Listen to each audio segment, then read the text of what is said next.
And welcome to another Photoshop CC tutorial video. Now usually I would do these videos on Thursday, but today I'm doing a special Saturday tutorial to address something that came up in the comments of my Photoshop CC masking tutorial video.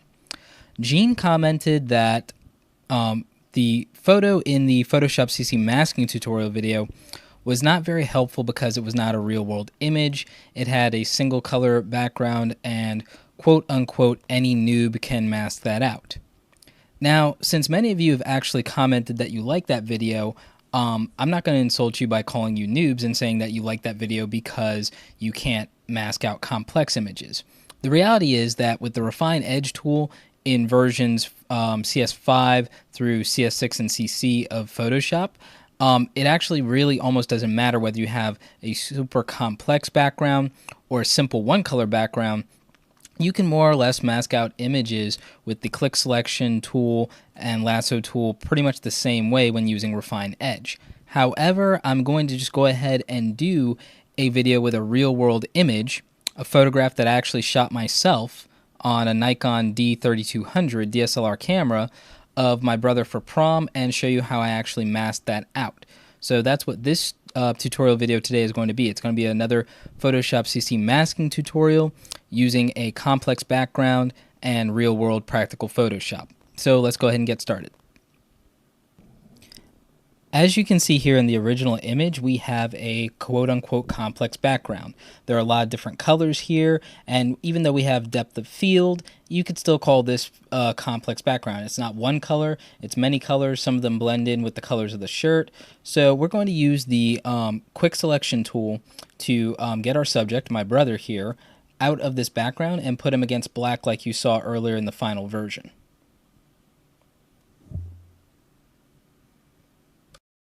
And what I'm going to do here really quickly is I'm just going to unclick my layers so I can preserve them here. And I'm just going to pretty much start over with a new layer mask on the background image and then just move forward from there. And I'll get into what the hue and saturation mask that I'm using above is a little later. So for now, you don't really need to worry about that. I'm just going to go ahead and click off some of these layers and start from scratch for you. So here we go.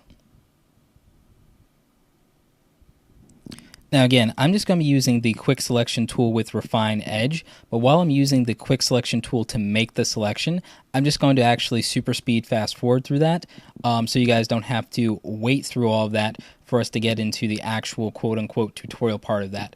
I'm sure by now all of you know how to use the quick selection tool. It's just shortcut Q, and then you select the parts of the image that you actually want to mask out. If you get a portion of the image that you wanted to not select to be part of this isolation mask, just go ahead and use the Alt button and then click on that and move around until you have it deselected, and that should be fine for you. Okay, so with your subject selected, go ahead and click Refine Edge. You're going to notice a series of sliders here. You're going to want to select Decontaminate Colors on the output, slide that over to 100, and then you're going to want to go ahead and make sure you have Smart Radius selected. And you're just going to adjust these things as you see fit, whatever you think is going to be good. These settings are what I know will work well for this particular image. If you don't feel like Refine Edge did a good job of getting rid of some of the edges, you'll want to use the Shift Edge and move it over to the left into the negative. And in general, I suggest going ahead and adding some contrast when you want to do this. Once you're using the mask view so that you can see this white on black to see the mask, the contrast will make more sense to you, and you can adjust the slider on that as you see fit to make your image better. If you end up masking out areas that you don't want to with this, you can adjust your slider settings, and you can also use the erase tool brush instead of the Refine Edge brush over there, and that will bring back anything that you've taken away that you want to bring back into your image. You just paint that back in, and then you're fine. So just do that, and you'll be able to correct anything that you feel you overdid. And then you'll be able to go back in with the brush and just get rid of what you want to. And as you can see here, that's working out rather well. We got what we needed. And again, you can just do this as your photograph calls for. There's really no ultimate refine edge, master selection that you can make that's going to be absolutely perfect. There's no mathematical formula for this. It is quote unquote art, so it's subjective, and you have to determine what's right for your image. I can't tell you what's right for your image without it sitting right in front of me.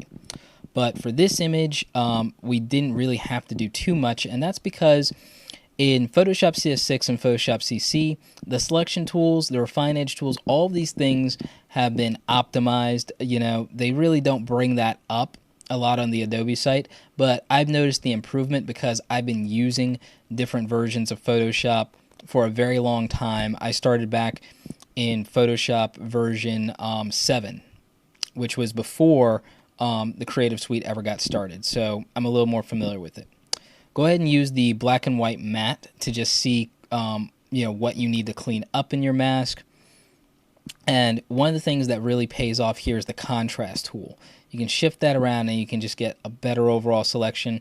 And you should also use this to kind of keep track of things so that if you can't get it with refine edge, you can do it with your actual brush tool once the mask is complete.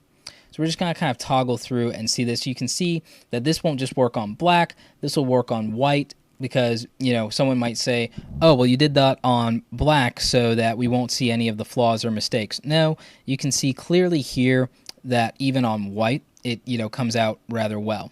So there we go. And again, this is just the masking portion. When you want to clean up something that you've made like this, there's a lot more that you can do with retouching to perfect it that wasn't covered by the masking. You can adjust levels, curves, and you can use other things like an additional hue and saturation layer to clean up any color bleed over, from the lighting or the background or what have you. And that's what my hue and saturation layer above this really was for, was just to clean up, any of the light that was left over, especially in the hair. So that's how, we take advantage of that. And I'm toggling back and forth just so you can see, how clean this mask is, and that we don't really have any of that background left at all. And that was a complex background. There was a lot to that, so it's not a solid color, it's not one plain color. It was a background with different colors and texture values and lighting. So there's that. With the hue and saturation, you can just go ahead and make a hue and saturation adjustment layer. Take the saturation all the way down as if you were making a black and white photo, and then you paint back in with your mask anything that you want to strip the color out of. And again, if you have color bleed over from lighting or what have you, you can do that. You could also use this for some retouching in places where you might have bloodshot eyes or whatever. So it's just another retouching tool that you can use. And I'm just being nitpicky here and going back and just kind of making some pixel perfect adjustments to this photograph because I really can't help myself with that sometimes.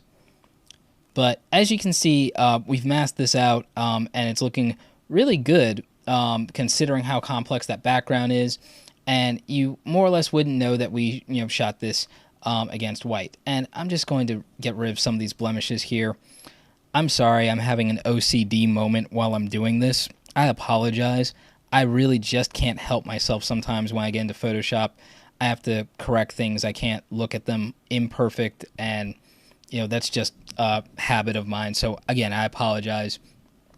And you're just getting a little something extra aside from the masking right now because, again, OCD. But yeah, so that's pretty much it for this Photoshop masking tutorial. We've effectively showed you how to mask out a complex background in Photoshop. Again, I hope you guys will like this video if you like it. Don't forget to subscribe. Don't be afraid to let me know what you guys actually think in the comments, because you never know. I might decide within the hour to do a completely new tutorial video just because you wrote a comment. So, there you have it. Anyway, Gene, this one's for you. There you go. Real world Photoshop, masking off of an actual photograph, not a stock photo, against a complex background. So I hope you appreciate it. Anyway, like this video if you like it. Don't forget to subscribe, and I'll see you guys in the next Photoshop CC tutorial video. They're usually on Thursdays. All right, thanks for watching.